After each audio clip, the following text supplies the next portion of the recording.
അത് കിട്ടിയില്ലേ? Race point. പിന്നെ രണ്ടാമത്തെ പോയിന്റ്, റേസ് യുവർ ഹാൻഡ് കഴിഞ്ഞിട്ട് ഒരു സ്ട്രക്ചർ പറഞ്ഞു. അത് പബ്ലിക് സ്പീക്കിങ്ങിന്റെ സ്ട്രക്ചറാണ് പറഞ്ഞത്.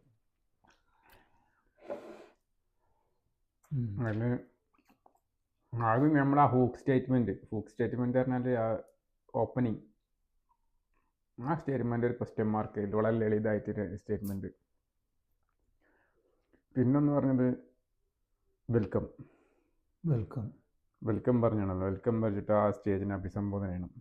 പിന്നെ ഒരു താങ്ക് യു. പിന്നെ നമ്മൾ ആരാണ് ഇൻട്രൊഡ്യൂസ് ചെയ്യണം. നമ്മൾ ആരാണ് എന്താണെന്നുള്ളൊരു ഇതിനെ പറ്റിയിട്ട് അങ്ങനെ ഒരു ഫ്രെയിം വർക്കാണ് അയാൾ പറഞ്ഞത്. പിന്നെ നമ്മളെ what, when, why, how, WWH ആ ഒരു ഫോർമാറ്റ്. പിന്നെ ക്ലോസിങ്ങിൻ്റെ മുമ്പേ കോൾ ടു ആക്ഷൻ എന്ന് പറയുമ്പോൾ നമ്മൾ എന്തിനാണ് ഇത് ചെയ്യുന്നതും നമുക്ക് തിരിച്ചിങ്ങോട്ട് നമ്മുടെ ടാർഗറ്റ് ഓഡിയൻസ് അല്ലെങ്കിൽ ഓഡിയൻസ് നമ്മളെ തിരിച്ചിങ്ങോട്ട് കോണ്ടാക്ട് ചെയ്യാനുള്ള എന്തെങ്കിലും ഒരു ഹുക്ക്. കോൾ ടു ആക്ഷൻ എന്ന് പറഞ്ഞാൽ കോണ്ടാക്ട് ചെയ്ത കാര്യങ്ങൾ നമ്മൾ കാണിക്കണം. കോണ്ടാക്ട് ചെയ്യുക, നമ്മളെ ഇൻസ്റ്റാഗ്രാം പേജിൽ ഫോളോ ചെയ്യാൻ പറ്റുക. ആളുകൾ നമ്മൾ ഓൾറെഡി നമ്മുടെ കസ്റ്റമറാണ്. നമ്മളെ കോൾ ടു ആക്ഷൻ എന്ന് പറഞ്ഞാൽ നമ്മളെ ഇങ്ങോട്ട് റീച്ച് ചെയ്യാനുള്ള എന്തെങ്കിലും മെത്തേഡുകളാണ്. സോഷ്യൽ മീഡിയ ആണെങ്കിൽ സോഷ്യൽ മീഡിയ, ഫോൺ കോൾ എങ്കിൽ ഫോൺ കോൾ, വാട്സപ്പ് എങ്കിൽ വാട്സപ്പ്, ലിങ്ക്ഡിൻ എങ്കിൽ ലിങ്ക്ഡിൻ, യൂട്യൂബ് എങ്കിൽ യൂട്യൂബ്. ആ ഒരു ഓരോരുത്തരും ഓരോ രീതിയിലാക്കാറില്ല ഉണ്ടാവുക. അല്ലെങ്കിൽ നമ്മൾ ഓഫീസ് കയറണമെങ്കിൽ ഓഫീസ് കയറാൻ പറയാം. നമ്മളെവിടെ പ്രസൻസ് അത് നമ്മൾ റീച്ച് ചെയ്യാനുള്ള എല്ലാ വഴികളും പറഞ്ഞു കൊടുക്കുക. അതാണ് എനിക്ക് കോൾ ടു ആക്ഷനിൽ മനസ്സിലായത്. അപ്പോൾ ഈ അതല്ല, പിന്നെ നമ്മുടെ കസ്റ്റമർ ഇത്തരത്തിലുണ്ട്, അതല്ലല്ലോ വരിക. അത് we have this much customer already പറഞ്ഞിട്ട് അതിൻ്റെ ഡാറ്റ കാണിച്ചു കൊടുക്കുമല്ലോ നമ്മൾ. ടെസ്റ്റിമോണിയൽ അല്ലേ? യെസ്.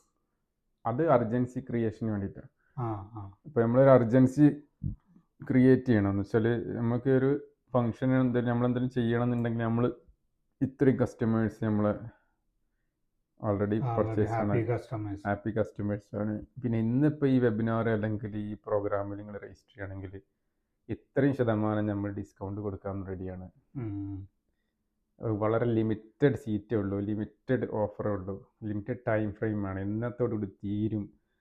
അങ്ങനെ നമ്മളൊരു അർജൻസി ക്രിയേറ്റ് ചെയ്യണമല്ലോ, അതവിടെ കൊടുക്കുന്നുണ്ട്. അതൊക്കെ ആക്ച്വലി വെബിനാർ കൂടിയിട്ടുള്ള ഒരു ട്രിക്കാണ്. അതായത് ആൾക്കാരെ വെബിനാർ കൂടി നമ്മൾ ഇൻവൈറ്റ് ചെയ്തിട്ട് പിന്നെ അവരോട് നമ്മൾ കാര്യങ്ങളൊക്കെ പറഞ്ഞ് സംസാരിക്കുമല്ലോ, എന്താണിത്. പിന്നെ അവരെ നമ്മുടെ കുറച്ച് സമയത്തേക്ക് എൻ്റെ ഒരു അഭിപ്രായത്തിൽ ഒരു 85% ആളുകളും നമ്മുടെ ആ ടോക്കിൽ കുറേ ആൾക്കാരൊക്കെ വീഴും, അത്രയും സംസാരിക്കാൻ കഴിയില്ല ആൾക്കാരാണെങ്കിൽ. അപ്പം നമ്മളിങ്ങനെ ഒരു എന്താന്ന് പറയാ, ലാഡറോ എന്തോന്ന്, വാല്യൂ ലാഡർ കൊടുത്തു കഴിഞ്ഞാൽ അപ്പം നമുക്ക് കുറച്ച് കസ്റ്റമേഴ്സിനെ കിട്ടും. അതാണ്. അപ്പോൾ അത് എനിക്ക് ഭയങ്കര ക്ലിക്കായി. പിന്നെ ആളെ സ്റ്റേജിലുള്ള പ്രസൻസ്, ആൾ പറഞ്ഞത് നമ്മൾ സ്റ്റേജിൽ ജീവിക്കുന്ന ഒരു വ്യക്തിയായിട്ടാണ് നമ്മളെ അറിയപ്പെടുന്നത്. അല്ലാതെ നമ്മൾ മോണോട്ടോണിക്കായിട്ട് ഇങ്ങനെ സംസാരിക്കുന്ന ഒരു വ്യക്തിയാവരുത്, ഇൻ്ററാക്റ്റീവ് ആവണം. നമ്മൾ നേരിട്ട് ഇങ്ങനെ അതെ. പിന്നെ ആ ഒരു അതായത് ഓഡിയൻസായിട്ട് നമ്മൾ ഇൻട്രാക്ട് ചെയ്യണം, കണക്റ്റഡ് ആണ്. ജഗതിൻ്റെ മുഖത്ത് എല്ലാ ഇമോഷൻസും നമുക്ക് കാണായിരുന്നു പണ്ടത്തെ ഫിലിമിൽ. അതേമാതിരി ഒരു പബ്ലിക് സ്പീക്കിങ്ങിൻ്റെ ആളെന്ന് പറഞ്ഞാൽ എല്ലാ ഇമോഷനും ഫേസിൽ എക്സ്പ്രസ് ചെയ്തിട്ട് അത് ഫീൽ ചെയ്യിപ്പിക്കണം എന്നാണ്. അല്ലാതെ വെറും മൊണോട്ടോണസ് ആയിട്ട് രാഷ്ട്രീയക്കാർ പറയുന്ന ഓഡിയൻസുമായിട്ട് കണക്റ്റഡ് ആണ്. യെസ്, ഓഡിയൻസായിട്ട് കണക്റ്റ് ആണ്. ആ ഒരു സ്റ്റോറി പറയുമ്പോൾ അതിൻ്റെ ടോണും, കരയാൻ പറയുമ്പോൾ കരച്ചിൽ വരലും കണ്ണിന് വെള്ളം വരലും ഒക്കെ നമ്മളതിൽ കാണിക്കണം എന്നുള്ള കാര്യം എനിക്കതിന് മനസ്സിലായി. അതൊരു വലിയൊരു പോയിൻ്റാണ്. പിന്നെ അയാൾ പറഞ്ഞൊരു വലിയ പോയിന്റ് എന്ന് പറഞ്ഞാൽ നമ്മളെ സ്റ്റേജിൽ നമ്മൾ നിൽക്കണം. നമ്മൾ നെഗറ്റീവായിട്ട് എന്തെങ്കിലും പറയുകയാണെന്നുണ്ടെങ്കിൽ നമ്മൾ നിൽക്കണം, നമ്മളെ റൈറ്റ് ഭാഗത്ത് നിൽക്കലും, നമ്മളാണ് സ്പീക്കർ, ഓഡിയൻസിൻ്റെ ലെഫ്റ്റ് ഭാഗത്തേക്ക് ബ്രെയിനായിരിക്കും ഇത് ക്യാച്ച് ചെയ്യുക. അതായത് ഓഡിയൻസിൻ്റെ ലെഫ്റ്റ് ഭാഗം, അപ്പോൾ അതുപോലെ റൈറ്റ് ഭാഗമായിരിക്കും, ബ്രെയിനിൻ്റെ റൈറ്റ് ഭാഗമായിരിക്കും ക്യാച്ച് ചെയ്യുക. അപ്പോൾ നമ്മൾ നെഗറ്റീവ് പറയുകയാണെന്നുണ്ടെങ്കിൽ നമ്മളിപ്പോൾ ഒരു സ്പീക്കറാണെന്നുണ്ടെങ്കിൽ നമ്മളെ നിൽക്കുകയാണെങ്കിൽ നമ്മൾ റൈറ്റ് ഭാഗത്ത് നിന്നിട്ട് നെഗറ്റീവ് പറയലും ആ പോയിന്റ് പറയണം. ഫസ്റ്റ് പോയിന്റ് പറയുന്നത് സെൻറ്ററിൽ നിന്നിട്ടും കുറേ ഇങ്ങനെ സ്റ്റേജിൽ ഡാൻസ് കളിക്കാതെ നമ്മൾ പറയണതിനനുസരിച്ച് നമ്മളെ മൂവ്മെൻറ്റ് വളരെ സ്ലോ ആയിട്ട് മൂവ് ചെയ്യാനാണ്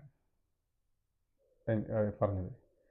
സെൻറ്ററിൽ വരുമ്പോൾ ആ പോയിന്റ് ഇത് ആ പോയിന്റ്, പിന്നെ അതിനുള്ള സൊല്യൂഷൻ കൊടുക്കുക അല്ലെങ്കിൽ പോസിറ്റീവായിട്ടുള്ള കാര്യം പറയുമ്പോൾ നമ്മൾ നമ്മുടെ ലെഫ്റ്റ് ഭാഗത്തേക്കുള്ള ആ ഒരു മൂവ്മെൻറ്റും കൊടുക്കുകയാണെങ്കിൽ റിയലി റിയലി ഓസം. ഞാൻ ഈ ക്ലാസ്സിലല്ല വേറെ ക്ലാസ്സിൽ ഞാൻ കേട്ടത്, നമ്മൾ അവിടെ ചെല്ലുമ്പോൾ ആകെ ബ്ലാക്ക് ഔട്ട് ആവും, ആകെ ബ്ലാങ്ക് ആവും. അതിൽ ആരും തന്നെ പോയി സംസാരിക്കാതെ ആ സ്റ്റേജിൻ്റെ ആ ഒരു പ്രസൻസ് നമുക്ക് ഹാൻഡിൽ ചെയ്യാനുള്ള ആ ഒരു എനർജി നമുക്ക് കിട്ടണം. ഓഡിയൻസും നമ്മളായിട്ടൊരു സിങ്ക് വരുത്തണം. എക്സാക്ട്ലി, സിങ്ക് വരുത്തലാണ് ഫസ്റ്റ്. എക്സാക്ട്ലി. ആ ഫ്രണ്ടിലുള്ള ഓഡിയൻസിനായിട്ട് ആദ്യമായിട്ട് നല്ല ഓലാണ് നമ്മളെ മുന്നിലുണ്ടാവുക, ഓലാണ് എനർജി നമുക്ക് മാക്സിമം തരും. അപ്പോൾ അവരായിട്ടൊരു 80-60% ഓൾക്ക് പ്രിഫറൻസ് കൊടുക്കണം.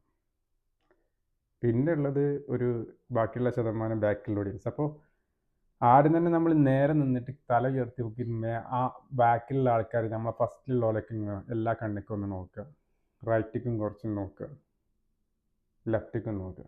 അപ്പോൾ ഒരു അവിടെ നിന്നൊക്കെയുള്ള സിഗ്നൽ നമുക്ക് കിട്ടും. നമ്മുടെ ഈ ഇതൊരു എനർജി സിഗ്നൽ ഉണ്ട്. നമ്മൾ ആദ്യം തന്നെ ഒരു ഓഡിയൻസിനെ പോയിട്ടൊന്ന് ബൂസ്റ്റ് ചെയ്യിപ്പിക്കണം. റേസ് യുവർ ഹാൻഡ് എന്നൊക്കെ പറഞ്ഞാൽ ഒന്ന് അവരൊന്ന് ബൂസ്റ്റ് ആക്കുമ്പോൾ അല്ലെങ്കിൽ അവരാ വോയിസ് കേൾക്കുമ്പോൾ തന്നെ നമ്മളൊന്ന് ചാർജ് ആവും. അതാണ് ഇവർ ഈ ഗുഡ് മോർണിംഗും ഹാപ്പി മോർണിംഗും എനർജി ആയിട്ട് വരട്ടെന്നൊക്കെ പറഞ്ഞു അതിൻ്റെ ഇടയിൽ ആ ഒരു മൂവ്മെന്റ് നടത്തും. ഈ മൂവ്മെന്റും കാര്യങ്ങളൊക്കെ അല്ലേ. പിന്നെ ഇപ്പം ചിലപ്പോൾ കണക്ഷൻ കട്ടാവും. നമ്മൾ സംസാരിച്ചുമ്പോൾ നമുക്ക് പലതും സിങ്ക് ചെയ്യേണ്ടി വരും. അപ്പോൾ നമുക്ക് ഓഡിയൻസിന് വിട്ടുകൊടുക്കേണ്ടി വരും. അല്ലെങ്കിൽ ചോദ്യങ്ങൾ ചോദിച്ചിട്ടും ഓഡിയൻസിലേക്ക് മാറ്റേണ്ടി വരും.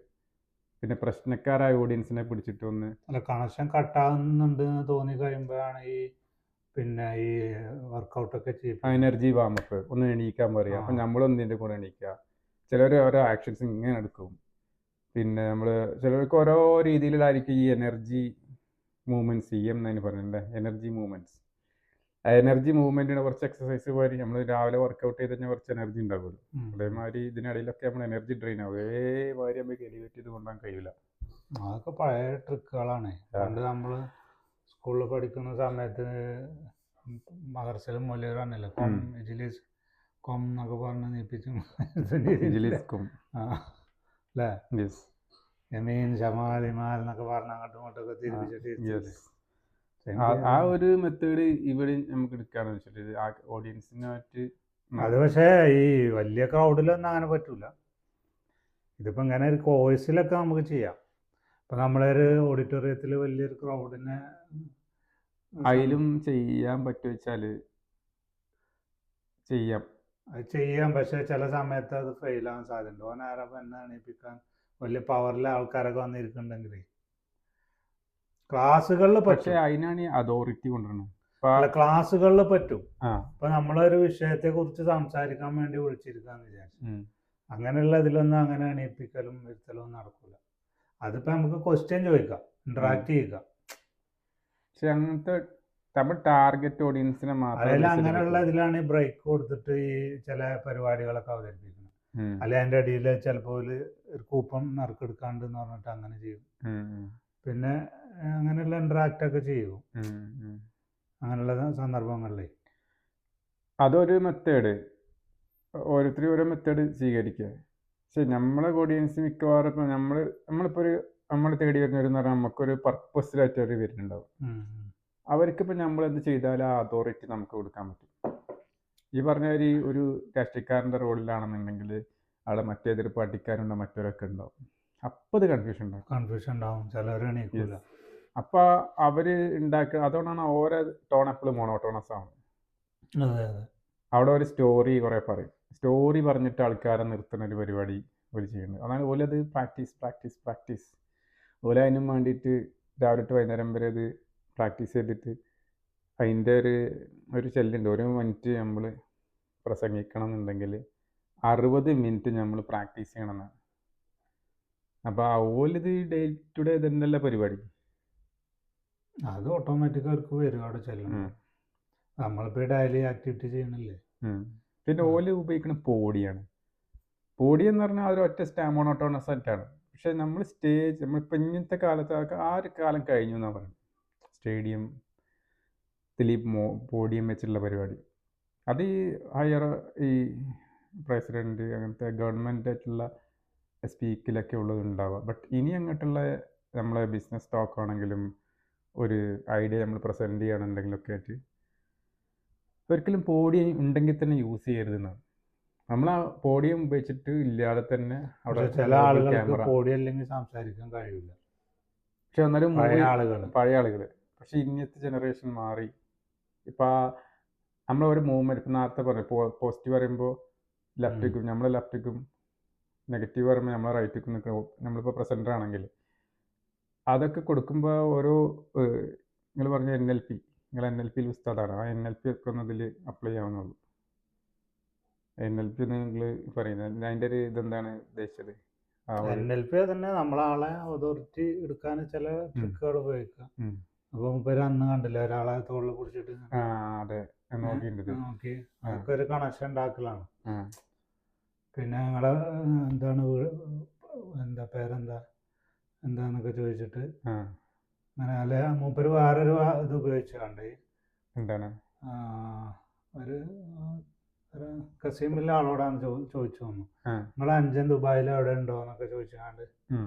അത് ചിലപ്പോൾ അതില്ലാതായിരിക്കാം, തോന്നിയതായിരിക്കാം, ചിലപ്പോൾ മൂപ്പര് ഉണ്ടാക്കി ചോദിക്കുന്നതായിരിക്കാം. നമ്മളെ പൊതുവെ നമ്മളെ വീട്ടിലുള്ള ആളുകളെ അല്ലെങ്കിൽ ഇപ്പോൾ പൊതുവെ ഇപ്പോൾ കുട്ടികളും ഇതൊക്കെ ഉള്ള ആളുകളോട് ഇപ്പോൾ മക്കളുടെ ഇതൊക്കെ ചോദിച്ചു കഴിഞ്ഞാൽ ആൾക്കാരൊന്നും കൂടെ കണക്റ്റഡ് ആവും. മോളിപ്പോൾ എന്താ ചെയ്യണ്, എന്താ, അതൊക്കെ ഒരു കണക്ഷൻ ഉണ്ടാക്കാനുള്ളൊരു സെറ്റപ്പാണത്. ശരി. അല്ല മോളിപ്പോൾ എന്താ ചെയ്യണ്, മോളന്ന് കണ്ടതാണ്, എന്താണ് ചെയ്യുന്നത് അല്ലേ. അതെ, ആ ഇമോഷണൽ കണക്ഷൻ ബോണ്ട് ഉണ്ടാക്കിയതിന് ശേഷം പിന്നെ മെസ്സേജ് ട്രാൻസ്ഫർ ചെയ്യണ മെത്തേഡ്. അത് ചില ആളുകൾ ഇപ്പോൾ പറഞ്ഞ പോലെ നമ്മളെങ്ങനെ എന്നിട്ടും അടുത്തേക്ക് വരാത്ത ആളുകൾക്കാണ് ഇങ്ങനെയുള്ള ടെക്നിക്കൊക്കെ ഉപയോഗിക്കുന്നത്. പിന്നെ എന്തൊക്കെയാണ് അതിൽ? അതായത് ചില ആളുകൾ ഇങ്ങനെ ഇരിക്കും, മറ്റേ ഇന്നസെന്റ് സിനിമയിൽ പറഞ്ഞാൽ ഇതൊക്കെ എനിക്കറിയാം, അതൊക്കെ കുറെ കണ്ടിട്ടുണ്ട് എന്ന് പറഞ്ഞ് ഇങ്ങനെ ഇരിക്കുമല്ലോ, ഒരു ഭാവത്തിൽ ഇങ്ങനെ ഇരിക്കുമല്ലോ. അങ്ങനെ ആളുകളൊക്കെ കണക്ഷൻ റെഡിയാക്കാൻ വേണ്ടിയിട്ടാണ് ഈ വക പരിപാടിയൊക്കെ ചെയ്യണം. ഇതൊക്കെ കുറെ കണ്ടുകണ അങ്ങനെ ഇരിക്കുമല്ലോ, അങ്ങനെയുള്ള ആളുകളൊക്കെ ഒരു കണക്ഷൻ. പിന്നെ കൂടെ കൂട്ടുന്ന പരിപാടി ഇല്ലേ, അത് പിന്നെ ഒരിക്കലും ആള് സെറ്റ് ആവില്ല എന്ന് പറഞ്ഞിട്ട് ക്വസ്റ്റ്യൻ ഇങ്ങനെ ചോദിച്ചുകൊണ്ടിരിക്കുകയാണെങ്കിൽ നിന്റെ ക്വസ്റ്റ്യൻ വലിയ ക്വസ്റ്റ്യൻ ആയിരുന്നു, ഞാൻ പിന്നെ ലഞ്ച് ബ്രേക്കിൽ അതിന് നമുക്ക് ഡിസ്കസ് ചെയ്യാം. പിന്നെ അതുമല്ല അവരെ പേരെടുത്ത് പറഞ്ഞ് ഓരോ സ്റ്റേറ്റ്മെന്റ് പറയുമ്പോഴും ആ നിങ്ങളെ പേരെന്താ, ആ പേര് ഇപ്പം നേരത്തെ ജാഫർ ചോദിച്ച ചോദ്യം, ജാഫർ ചോദിച്ച ഈ പരിപാടി, ജാഫർ അങ്ങനെ പറയുമ്പോൾ സ്വാഭാവികമായിട്ടും കണക്ഷൻ വരും. ആ കണക്ഷൻ വരും. ചോദിക്കാൻ പോയ ആള് ഒന്ന് ഡൗൺ ആയി വരാനും ചാൻസ് ഉണ്ട്. നമുക്ക് അതോറിറ്റി മെയിൻറ്റെയിൻ ചെയ്തുകൊണ്ട് ആ സ്റ്റേജിൽ ഡിഫെൻഡ് ചെയ്ത് നിൽക്കാനും പറ്റുന്നതാണ് എനിക്ക് മനസ്സിലായത്. അതെ, അതത്ര തന്നെ ഉള്ളൂ. അങ്ങനെയൊക്കെയാണ് അതിൻ്റെ ടെക്നിക്കുകൾ. മാത്രമല്ലേ കാരണം അല്ല, ഇപ്പം നമ്മൾ കുറച്ച് ഇത് കേട്ടല്ലോ, അപ്പം അത് വെച്ചിട്ട് ഇതിങ്ങനെ നമുക്ക് അപ്ലൈ ആവുന്നുള്ളൂ. ഇപ്പം ഞാൻ തന്നെ പറഞ്ഞില്ലേ, നമ്മളാ ട്രെയിനിങ് ആപ്പില്ലേ, അതിൽ തന്നെ അതിലാ ഫസ്റ്റിൽ കുറേ പറയണ്ട. അപ്പം ആദ്യം നമ്മൾ മെയിൻ ചെയ്തിരുന്നില്ല. കഴിഞ്ഞ ദിവസം അത് പറഞ്ഞപ്പോൾ ഇതിപ്പോൾ ആളെ ക്വസ്റ്റ്യൻ ചോദിക്കണ ആരെയൊക്കെ അവർ പറയുന്നുണ്ട് അതിനകത്ത്. ഇപ്പം എൻ്റെ ചെറുപ്പത്തിൽ എൻ്റെ വാപ്പൊക്കെ നമ്മൾ നീന്തം പഠിപ്പിച്ചാൽ പോയിരിക്കുകയാണ് വെച്ചാൽ, നമ്മൾക്ക് ഈ വെള്ളം കാണുമ്പോൾ ഫിയറാണ്, ഇതിലേക്ക് എങ്ങനെ എടുത്തിയാളുള്ളത് എന്താ കാര്യങ്ങൾ. പക്ഷെ നമ്മൾ ചാടാതെ ഒരിക്കൽ നമ്മളത് തള്ളിയിട്ട് അല്ലെങ്കിൽ നമ്മളതിൽ ജസ്റ്റ് ഒന്ന് ആ ഫിയർ, വെള്ളത്തിനോടുള്ള പേടി മാറുമ്പോൾ പിന്നെ ഇങ്ങനെ ഗ്രാജുവലി നമ്മൾ ഓരോ പ്രാക്ടീസ് കൂടിയാണെന്നല്ലോ പിന്നെ ഒരു നല്ലൊരു നീന്താൻ പഠിക്കണേ. കരക്കെന്ന് നീന്താൻ പഠിക്കാൻ പറ്റില്ലല്ലോ. അപ്പം ഇതിലൂടെ എനിക്ക് മനസ്സിലായത് നമ്മുടെ ആ എന്ത് ഓപ്പർച്യൂണിറ്റി കിട്ടുകയാണെങ്കിൽ, ഇപ്പോൾ ഫേസ് ടൈം, അല്ലെങ്കിൽ 3 കാര്യങ്ങൾ, ഫേസ് ടൈം, മീഡിയ പ്രസൻസ്, പിന്നെ സ്റ്റേജ്, നമുക്ക് എവിടേക്ക് പബ്ലിക്കായിട്ട് സ്പീക്ക് ചെയ്യാൻ പറ്റും എന്നുള്ള വേദികൾ കിട്ടുകയാണെന്നുണ്ടെങ്കിൽ നമ്മൾ ആ ഇനീഷ്യേറ്റീവ് എടുത്തിട്ട് മുന്നോട്ട് വന്നിട്ട് ചെയ്യാനുള്ള ആ ഒരു പാഷൻ അത് പാഷനാക്കി എടുത്തിട്ട് പോവാണെന്നുണ്ടെങ്കിൽ യു ആർ ദ വിന്നർ. പാഷനായിട്ട് എടുക്കണം നമ്മള്. അപ്പോൾ passionate ഏറ്റവും കൂടുതൽ ഇൻകം, അതായത് നമ്മുടെ ഒരു മില്യണയർ എത്ര ബില്യൺസ് ആണ് ഈ ത്രോട്ടിൻ്റെ വില എന്ന് പറയുന്നത്, അല്ല പറയാം. ഇതിന് ഈ ടോണാലിറ്റി ഒക്കെ ഒന്ന് റെഡിയാക്കിയിട്ട് നമ്മൾ പബ്ലിക് സ്പീക്കിങ്ങിന് വേണ്ടിയിട്ടോ അല്ലെങ്കിൽ ഒരു സ്പീക്ക് ഔട്ട് ചെയ്യാൻ വേണ്ടിയിട്ട് യൂസ് അതായത് ചെയ്യാന്നുണ്ടെങ്കിൽ നമുക്ക് കാര്യങ്ങൾ നല്ല സ്പഷ്ടമായിട്ട് അവതരിപ്പിക്കാൻ കഴിയണം. ഈവൻ ദ മീറ്റിംഗ് ആണെങ്കിൽ പോലും അത് അവതരിപ്പിച്ചു കഴിഞ്ഞാൽ 1-to-1 എല്ലാവരും ഇപ്പോൾ 1-to-1 ഇപ്പോൾ നമ്മൾ സംസാരിക്കണമെങ്കിൽ വളരെ പുലിയായിട്ടൊക്കെ ഉണ്ടാവും. പക്ഷെ 1-to-many വരുമ്പോൾ ചിലവര് പറഞ്ഞാല് ടേബിൾ ടോക്കിൽ നന്നായിട്ട് സംസാരിക്കുന്നവരുണ്ടാവും. പക്ഷെ അവിടെ പോയിട്ട് ഇങ്ങനെ പ്രസന്റ് ചെയ്യാൻ നോക്കുമ്പോൾ 1-to-many വരുമ്പോൾ സന്ദർഭത്തിൽ എല്ലാവരും ഒന്ന് ഒരു ചെറിയൊരു ഫിയർ ഉണ്ടാവും. ലോകത്തിൽ ഏറ്റവും വലിയ പേടിയുള്ള സംഗതിയാണ് പബ്ലിക് സ്പീക്കിംഗ് എന്നാണ് പറയുന്നത്. അത് മാറ്റണം എന്നുണ്ടെങ്കിൽ നമ്മൾ ഇറങ്ങി ആ പേടി മാറി ആ പ്രസൻസ്, സ്റ്റേജ് പ്രസൻസ് ഒക്കെ ഫീൽ ചെയ്യാനുള്ള ആ ഒരു കോൺഫിഡൻസും ആ ഒരു കേപ്പബിലിറ്റിയും ആ ഒരു സ്കിൽസും നമ്മൾ ഡെവലപ്പ് ചെയ്ത്, ഇതൊന്നും ഒരിക്കലും ബൈ ബോൺ ഉണ്ടാവണമെന്നില്ല. നമ്മളത് പ്രാക്ടീസ് സ്കിൽസ് ആക്കി മാറ്റിക്കഴിഞ്ഞാൽ it's one of the millionaire secret എന്ന് വേണമെങ്കിൽ പറയാം, അല്ലേ? ബില്യൺ ഹൈ ഇൻകം സ്കില്ലിൽ വരുന്ന ഒരു സംഭവമാണ് പബ്ലിക് സ്പീക്കിംഗ് എന്ന് പറയുന്നു. അത് കോച്ചിങ് സ്കില്ല് നമ്മുടെ അത് മാത്രമല്ല, ഇൻകം മാത്രമല്ല, പല ആളുകൾ അറിയപ്പെടുന്നു. യെസ്, ലോകത്തിൽ 3 സ്കില്ലാണ് ഏറ്റവും കൂടുതൽ ഹൈ ഇൻകം സ്കില്ല് എന്ന് പറയുന്നത്.